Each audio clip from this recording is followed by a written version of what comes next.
আজকে মনে করো যে জিনিসটা তুমি পড়ালেখা করতেছো না, ওই পড়ালেখা তোমাকে একটা সময় কি করবে, কাঁদাবে। ঠিক আছে, এই যে পড়ালেখা করতেছো না, হাসতেছো, ফিরতেছো, ঘুরতেছো, এই পড়ালেখায় দেখবা পরীক্ষার দিন তোমার কান্নাকাটি করায় দিবে। এমন প্রশ্ন করবে পরীক্ষায়, পরীক্ষা দিয়ে এসে তুমি কাঁদতেছো। তার মানে আজকের এই হাসি ঠাট্টা করে আমরা পড়ালেখাকে অবহেলা করতেছি না। সেই পড়ালেখা একটা সময় কি করবে, রিভেঞ্জ নিবে। পড়ালেখা কিন্তু ভাই লাইফে রিভেঞ্জ নেই। অলওয়েজ মাথায় রাখবা, এই যে আমাদের জীবনের যে পড়ালেখা, সেই পড়ালেখাগুলো কিন্তু আসলে জীবনের রিভেঞ্জ নেই।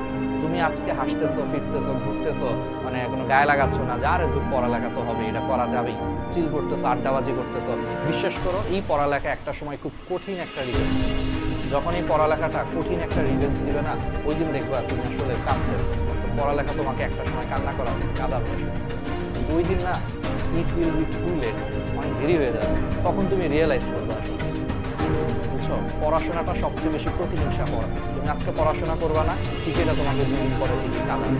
তোমার লাইফ দেখবা যে একদম মানে ক্যারিয়ারটাকে নষ্ট করতে পড়ালেখা না করে।